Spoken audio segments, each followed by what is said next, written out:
Praise the lord. ఈరోజు మనము దేవుని యొక్క వాక్యంలో దేవుడు లేడని బుద్ధిహీనుడు తమ హృదయంలో అనుకుందురు. ఈ మాటలు కీర్తన 14:1 చూడగలము. ఒక ప్రముఖ శాస్త్రవేత్త నుండి డార్విన్ దేవుడు లేడు, సృష్టి తనంతట అదే ప్రారంభమైనది, మనుష్యుడు కోతి జాతి నుండి వచ్చిన వాడే, క్రమక్రమాన కోతే మనుష్యుడైనాడు అని చెప్పాను. కానీ విజ్ఞానవేత్తలు ఇది తప్పు అని కనుగొనిరి.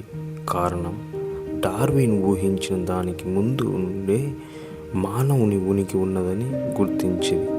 నిజముగా దేవుడు లేడని అనుకునేవాడు బుద్ధిహీనుడు.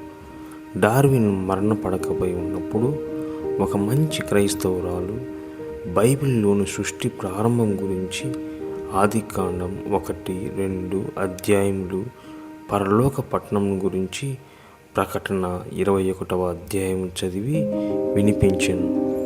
డార్విన్ సృష్టిని గురించి, పరలోకం గురించి వినినప్పుడు తన బుద్ధిహీనత నుండి విడుదల పొందెను.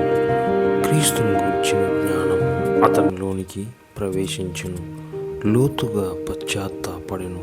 అప్పుడు అయ్యో, నా బుద్ధిహీనత వ్రాతల వలన ఎంతోమందిని బుద్ధిహీనులుగా చేయుచున్నానే అని ఏడ్చెను. దేవుడు లేడని బుద్ధిహీనులు తమ హృదయంలో అనుకొందురు. వారు చెడిపోయిన వారు, అసహ్య కార్యములు చేయుదురు. పాపముతో చెడిపోయిన హృదయం దేవునితో సంబంధం పోగొట్టుకొని అసహ్య కార్యములు చేయుటకు లోనగును. అవిశ్వాసుల మనోనేత్రములకు దేవుని స్వరూపి అయిన క్రీస్తు మహిమను కనపరచు సువార్త ప్రకాశము వారికి ప్రకాశింపకుండు నిమిత్తము ఈ యుగ సంబంధమైన దేవత గ్రుడ్డితనము కలుగజేసెను. ఈ మాటలు 2 కొరింథీ 4:4 చూడగలము. గనుక అట్టివారు దేవునికి ఏమి తెలియను, దేవుడు ఎక్కడో దూరంగా ఉన్నాడు, ఆయన నన్ను చూడగలడా, నా మాటలు వినగలడా అని అనుకుందురు.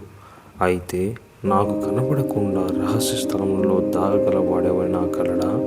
నేను భూమి ఆకాశంలో ఎందంతటను ఉన్నవాడును కానా అని ప్రభువు సెలవిచ్చుచున్నాడు. దేవుడు లేడను వాడు బుద్ధిహీనుడు. బుద్ధిహీనుల అంతరంద్రియములందు కోపము సుఖ నివాసము చేయును. ప్రసంగి 7:9 చూడగలము. బుద్ధిహీనులు విస్తారంగా మాట్లాడుదురు. ప్రసంగి 10:14 చూడగలము. బుద్ధి లేని వారు అసూయ వలన చచ్చెదరు. యోబు 5:2 ఈ మాటలు ఉన్నవి. అనేకులు దేవుడు లేడని ప్రకటించరు కానీ క్లిష్టమైన పరిస్థితుల్లో, సమస్యల్లో దేవుడు ఉన్నాడా, దేవుడు ఉంటే ఇలాగ ఎందుకు జరిగినదని అనుమానించుదురు. దేవుడు ఉన్నాడని నీ హృదయంలో నమ్ముచున్నావా? దేవుడు నీ నడకను పడకను పరిశీలన చేయుచున్నాడని నమ్ముచున్నావా? జనుల్లో పశుపాయులారా, దీన్ని ఆలోచించుడి. బుద్ధిహీనులారా, మీరెప్పుడు బుద్ధిమంతులగుదురు? చెవులను కలుగజేసిన వాడు వినకుండునా, కంటిని నిర్మించిన వాడు కానకుండునా అని కీర్తన 94:8-9 ప్రభు సెలవిస్తున్నాడు. దేవుడు నాడని నమ్మటం మాత్రమే కాదు కానీ నా దేవుడు ప్రతి మాట వింటున్నాడు. నేను చనిపోయిన తర్వాత దేవుని సింహాసనం ఎదుట నిలబడి నా ప్రతి మాటకు, నా ప్రతి క్రియకు లెక్క అప్పచెప్పవాలని ఎరిగి బ్రతుకువాడు బుద్ధిమంతుడు. దేవుడు లేడనుకున్న వారు మన హృదయంలో అటువంటి ఆలోచనలు చోటించిన ఇప్పుడే మనం పశ్చాత్తాపడి దేవుడు ఉన్నాడనియు, ఆయన సమస్తను సృష్టించినాడనియు సృష్టిని చూచినట్లయితే మనకు అర్థమవుతుంది. దేని క్రమంలో అది చక్కగా నడుచుకుంటుండగా మనుషుని తన స్వరూపం చొప్పున, తన పోలిక చొప్పున దేవుడు సృష్టించాడనియు, నిజ దేవుని ఎరిగినటే, దేవుని యందు భయభక్తి కలిగి ఉంటే జ్ఞానమనియు ఆయన సెలవిచ్చున్నాడు. కనుక ప్రియ విశ్వాసి, ఇప్పుడైనా మనం దేవుడు ఉన్నాడనియు, కష్ట నష్టాల్లో కూడా దేవుడు మనల్ని ఆదుకుంటాడనియు, ఆయన నామంలో రక్షణ ఉందనియు ఆయన తెలుసుకోవాలనియు, భూమి మీద ఆయుష్ ఉన్నప్పుడే ఆయన ఎరగాలనియు ప్రభు ఈ మాటల ద్వారా హెచ్చరిక చేస్తూ ఉన్నాడు. Praise the Lord. ఆమేన్.